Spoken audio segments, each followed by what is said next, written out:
15 सितंबर 1971 पौड़ी के collectorate office के बाहर सैकड़ों आंदोलनकारी जमा हो रहे थे। रात के 8 बजते बजते भीड़ इतनी बढ़ चुकी थी कि पुलिस और प्रशासन के माथे पर चिंता की लकीरें गहराने लगी थी। खुफिया विभाग के गुप्तचर इन आंदोलनकारियों की एक एक हरकत पर नजर बनाए हुए थे। ये वो दौर था जब पूरा पहाड़ शिक्षा के सवाल पर लामबंद हो रहा था और विश्वविद्यालय की मांग दिनों दिन तेज होने लगी थी। 15 सितंबर की पूरी रात गढ़वाल मुख्यालय में प्रदर्शन जारी रहा और अगली सुबह उत्तराखंड विश्वविद्यालय संघर्ष समिति ने पूरे गढ़वाल बंद का आह्वान किया। अब तक हजारों की संख्या में लोग पौड़ी पहुंच चुके थे। सुबह करीब 10:30 बजे जब जिलाधिकारी हमेंद्र कुमार पुलिस सुरक्षा के बीच अपने कार्यालय पहुंचे तो आंदोलनकारियों का एक प्रतिनिधि मंडल उनकी तरफ बढ़ा। इसके साथ ही पुलिस और आंदोलनकारियों के बीच धक्का मुक्की होने लगी। कुछ देर की गहमा गहमी के बाद डीएम साहब को एक ज्ञापन सौंपा गया। इसमें लिखी गई मांग स्पष्ट थी कि पहाड़ में उच्च शिक्षा के लिए एक विश्वविद्यालय की स्थापना की जाए ताकि यहाँ के बच्चों को अच्छी शिक्षा के लिए सैकड़ों किलोमीटर दूर लखनऊ, कानपुर या इलाहाबाद जैसे शहरों का रुख न करना पड़े। पूरा पौड़ी शहर आंदोलनकारियों के नारों से गूंज उठा था। इनमें सिर्फ युवा ही नहीं बल्कि बच्चे, बूढ़े और महिलाएं भी शामिल थी। हमको दो तुम विश्वविद्यालय, मांग रहा है आज हिमालय, और भीड़ नहीं चिंगारी हैं, हम गढ़वाली नारी हैं जैसे नारे लोगों में जोश भर रहे थे। प्रतिरोध धीरे धीरे उग्र हो रहा था। कुछ आंदोलनकारियों ने कलेक्ट्रेट ऑफिस के लोहे के गेट को जोर जोर से हिलाते हुए उखाड़ डाला था। पुलिस भीड़ को नियंत्रित करने की तमाम कोशिशें कर रही थी, मगर भीड़ बेकाबू होने लगी थी। ऐसे में पुलिस ने लाठीचार्ज करना शुरू कर दिया और एक पुलिस दरोगा ने छात्र नेता कुंज बिहारी नेगी की छाती पर पिस्तौल तान दी। जाहिर तौर पर ऐसा आक्रोशित भीड़ को कुछ डराने धमकाने के लिए किया गया था, लेकिन इससे लोग और भी ज्यादा आक्रोशित हो उठे। पुलिस ने आंदोलन का नेतृत्व कर रहे स्वामी मनमंथन और छात्र नेता कुंज बिहारी नेगी समेत कई अन्य लोगों को गिरफ्तार कर रामपुर जेल भेज दिया था। गिरफ्तार हुए इन आंदोलनकारियों के समर्थन में कई अन्य लोगों ने भी इस दिन अपनी गिरफ्तारियां दी। विश्वविद्यालय आंदोलन के दौरान की ये एक प्रमुख घटना रही। पहाड़ियों के लिए विश्वविद्यालय पाने की लड़ाई आसान नहीं रही। कई गिरफ्तारियों, लाठीचार्ज और भूख हड़तालों के बाद आज उत्तराखंड के लोगों ने अपने उच्च शिक्षा के केंद्र हासिल किए। गढ़वाल और कुमाऊं दोनों ही विश्वविद्यालयों की स्थापना उत्तर प्रदेश सरकार के एक ही अधिनियम के तहत हुई, लेकिन दोनों के ही अपने अपने संघर्ष और संघर्षों का अलहदा इतिहास है। इसलिए गढ़वाल विश्वविद्यालय और कुमाऊं विश्वविद्यालय दोनों की ही कहानी हम आपको अलग अलग एपिसोड्स में सुनाएंगे। नमस्कार, मैं अमन रावत। उत्तराखंड के जन आंदोलनों को समर्पित 12 मासा की इस विशेष सीरीज प्रतिरोध में आज विस्तार से बताऊंगा कहानी उत्तराखंड के पहले और एकमात्र केंद्रीय विश्वविद्यालय के बनने की।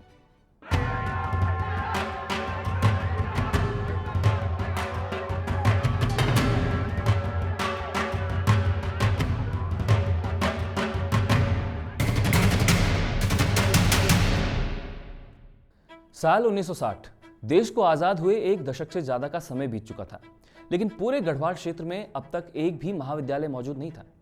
उच्च शिक्षा के लिए अब भी पहाड़ के छात्रों को लखनऊ, इलाहाबाद या कानपुर जैसे शहरों का रुख करना पड़ता था। ऐसे में महाविद्यालय खोले जाने की मांग पूरे पहाड़ में जोर पकड़ रही थी। श्रीनगर गढ़वाल के नगर पालिका अध्यक्ष भास्करानंद मैठाणी, विधायक नरेंद्र सिंह भंडारी, मित्रानंद घिरलियाल और सुरेंद्र अग्रवाल जैसे कई अन्य लोग श्रीनगर में डिग्री कॉलेज की मांग को लेकर लगातार सक्रिय थे। इस कॉलेज के खुलने की कहानी भी बड़ी दिलचस्प है। हुआ यह कि उन दिनों देश के चर्चित उद्योगपति माधव प्रसाद बिरला अपने परिवार के साथ बद्रीनाथ धाम पहुंचे थे। उस दौर में चारधाम यात्रा के संचालन में बाबा काली कमनी क्षेत्र एक लोकप्रिय संस्था हुआ करती थी। पौड़ी के धरी गांव के रहने वाले पूर्णानंद नौटियाल बाबा काली कमली क्षेत्र के प्रबंधक थे और बिरला की इस बद्रीनाथ यात्रा में सहयोगी सहायक के रूप में उनके साथ थे। यात्रा के दौरान पूर्णानंद नौटियाल ने माधव प्रसाद बिरला को श्रीनगर में डिग्री कॉलेज खोले जाने की मांग के बारे में बताया। बिरला का पहाड़ के प्रति बेहद लगाव था, लिहाजा उन्होंने पूर्णानंद नौटियाल की बात को न सिर्फ गंभीरता से सुना बल्कि वे श्रीनगर में डिग्री कॉलेज खोलने के लिए तैयार भी हो गए। तब नौटियाल और माधव प्रसाद बिरला के पुरोहित तामेश्वर प्रसाद भट्ट ने तुरंत श्रीनगर में मौजूद आंदोलनकारियों को यह सूचना दी और बद्रीनाथ से वापसी के दौरान श्रीनगर में एक अभिनंदन समारोह आयोजित करने को कहा। माधव प्रसाद बिरला जब श्रीनगर पहुंचे तो उन्होंने यहां महाविद्यालय बनाए जाने की घोषणा कर दी। इस घोषणा के बाद श्रीनगर में जमीन की तलाश शुरू हुई और कुछ स्थानीय लोगों ने स्वेच्छा से आगे आकर अपनी जमीन कॉलेज के लिए दान कर दी। बिरला परिवार की ओर से कॉलेज निर्माण के लिए 2 लाख रुपए दिए गए। करीब 1 साल चले इस निर्माण कार्य के बाद जुलाई 1961 में श्रीनगर का डिग्री कॉलेज बनकर तैयार हो चुका था और इसका नाम माधव प्रसाद बिरला के नाम पर बिरला राजकीय महाविद्यालय रखा गया। गढ़वाल के पहाड़ों का पहला महाविद्यालय खुल चुका था, लेकिन इस बिरला राजकीय महाविद्यालय का गढ़वाल केंद्रीय विश्वविद्यालय बनने तक का सफर अब भी बेहद लंबा और चुनौतीपूर्ण था। आगरा विश्वविद्यालय से संबद्ध श्रीनगर के इस बिरला राजकीय महाविद्यालय में बीए और बीएससी तो शुरू हो गई, लेकिन पोस्ट ग्रेजुएशन के लिए अब भी युवाओं को मैदानों की तरफ ही पलायन करना पड़ रहा था। इसलिए अब श्रीनगर कॉलेज में पोस्ट ग्रेजुएशन की पढ़ाई शुरू करने का आंदोलन होने लगा। कई धरने, प्रदर्शनों और भूख हड़ताल के बाद आखिरकार छात्रों की ये मांग भी पूरी हुई और कॉलेज में हिंदी और राजनीतिक शास्त्र में पोस्ट ग्रेजुएशन कोर्स शुरू हो गया था। इसके बाद तो जनता का आत्मविश्वास मानो दोगुना हो चुका था। उन्हें लगने लगा कि जब श्रीनगर कॉलेज में पोस्ट ग्रेजुएशन शुरू हो सकता है तो विश्वविद्यालय क्यों नहीं। उनकी ये मांग बिल्कुल जायज भी थी, क्योंकि छात्रों को अब भी डिग्री और अन्य छोटे मोटे कार्यों के लिए आगरा ही जाना पड़ रहा था। ऐसे में पहाड़ के छात्र छात्राओं के लिए एक अलग पर्वतीय विश्वविद्यालय की जरूरत महसूस होने लगी। लिहाजा अब शुरू हुआ संघर्ष उत्तराखंड के पहले विश्वविद्यालय का। पहाड़ के तमाम बुद्धिजीवियों और आंदोलनकारियों के गहन सोच विचार के बाद उत्तराखंड विश्वविद्यालय संघर्ष समिति अस्तित्व में आई। इसके संरक्षक बनाए गए स्वामी मनमंथन और भास्करानंद मैठाणी। समिति का अध्यक्ष प्रेमलाल वैद्य को बनाया गया, उपाध्यक्ष विद्यासागर नौटियाल को, और मंत्री बने कृष्णानंद मैठाणी, प्रताप सिंह पुष्पवान और हजारी लाल जोशी। इसके अलावा ऋषि वल्लभ सुंदरयाल को समिति का प्रचार मंत्री बनाया गया और 20 अन्य सदस्यों को केंद्रीय संघर्ष समिति में शामिल किया गया। अक्टूबर 1969 का ये वही दौर भी था जब पेशावर विद्रोह के क्रांतिकारी नायक वीर चंद्र सिंह गढ़वाली प्रदेश के 7 जनपदों का भ्रमण कर रहे थे। अपने इस भ्रमण के दौरान गढ़वाली ने पर्वतीय क्षेत्र में विश्वविद्यालय खोले जाने की वकालत की। गढ़वाली जब मसूरी में थे तो उन्होंने तत्कालीन मुख्यमंत्री चंद्रभानु गुप्त और केंद्र सरकार को पत्र लिखते हुए चेताया कि कुमाऊं और गढ़वाल में जल्द ही विश्वविद्यालय खोले जाएं, अन्यथा वे भूख हड़ताल पर बैठ जाएंगे। इस बात का जिक्र पोस्ट न्यूज सर्विस 18 अक्टूबर 1969 के अंक में भी किया गया है। गढ़वाली की इस घोषणा के बाद तो पहाड़ में विश्वविद्यालय की मांग ने और भी ज्यादा जोर पकड़ लिया। 26 जुलाई 1971 को समिति के संरक्षक स्वामी मनमंथन के नेतृत्व में श्रीनगर में एक विशाल जनसभा का आयोजन हुआ। इस दिन न सिर्फ श्रीनगर बल्कि कीर्तिनगर, कर्णप्रयाग, गौचर, चमोली, पीपलकोटी, जय हरिखाल, लैंसडाउन, मसूरी, दुगड्डा, कोटद्वार और नंदप्रयाग जैसे शहरों में भी सरकारी कार्यालयों से लेकर बाजार तक सभी बंद रहे। इसके बाद 15 अगस्त 1971 को टिहरी में जनसभा आयोजित की गई। अलग अलग शहरों और कस्बों में संघर्ष समिति की उप समितियां गठित होने लगी थी। जगह जगह जनता से अपील की जा रही थी कि विश्वविद्यालय के आंदोलन में बढ़ चढ़कर प्रतिभाग करें। उच्च शिक्षा की लड़ाई आखिरकार उन्हीं के बच्चों के भविष्य के लिए लड़ी जा रही थी। लिहाजा दूर दराज के क्षेत्रों से भी लोग इन जनसभाओं का हिस्सा बनने आते, जिनमें महिलाएं, बच्चे, बूढ़े सभी शामिल होते। महंत गोविंदपुरी के नेतृत्व में श्रीनगर में राजकीय बालिका विद्यालय की जनसभा में तो 10,000 से भी ज्यादा लोगों ने हिस्सा लिया। लेकिन तमाम प्रदर्शनों और जनसभाओं के बाद भी सरकार नींद से जागने को तैयार नहीं थी। ऐसे में 23 अगस्त 1971 को स्वामी मनमंथन और स्वामी ओमकारानंद ने पौड़ी डीएम ऑफिस के बाहर अनिश्चितकालीन भूख हड़ताल पर बैठने की योजना बनाई।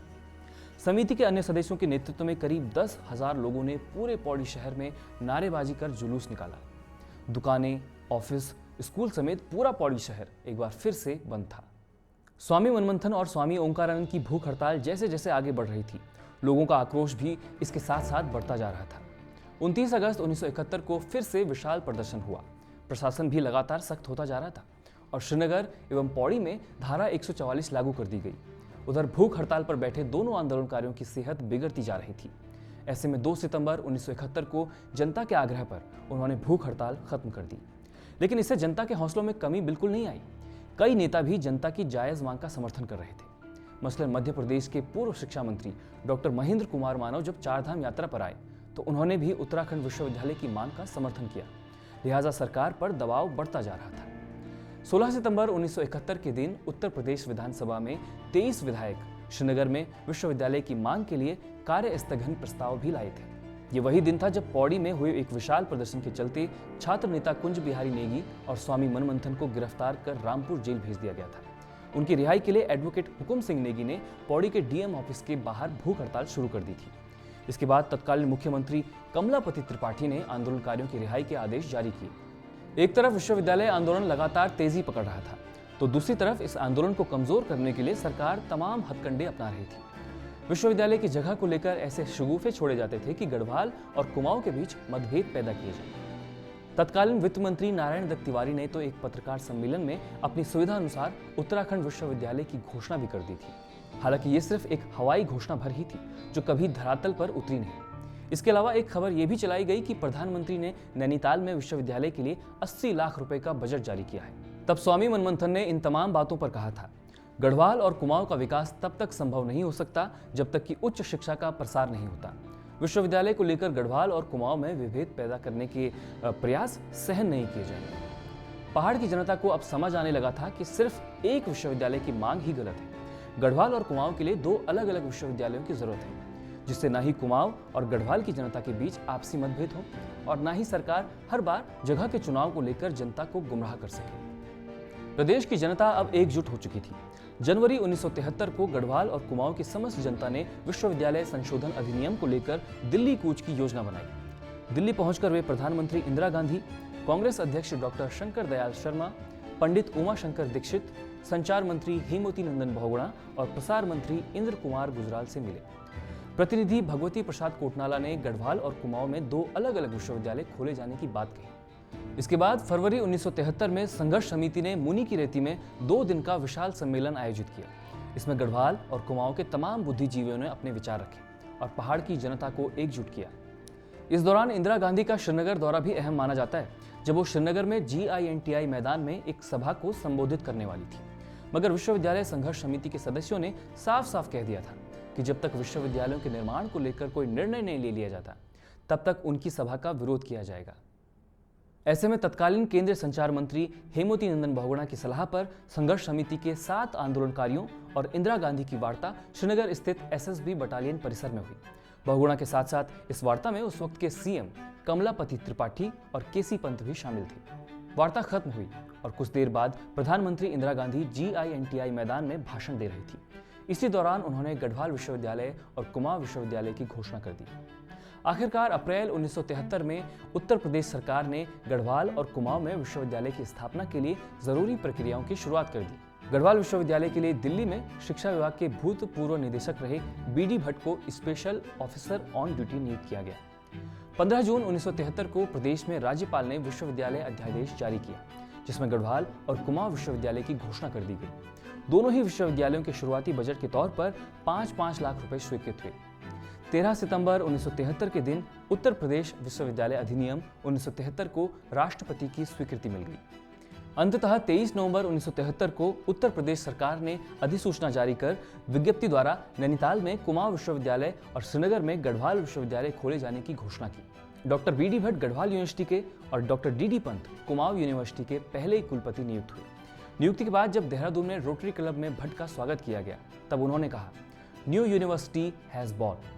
तमाम औपचारिकताओं के बाद 1 अप्रैल 1975 से गढ़वाल विश्वविद्यालय में शैक्षणिक कार्यों की शुरुआत हुई।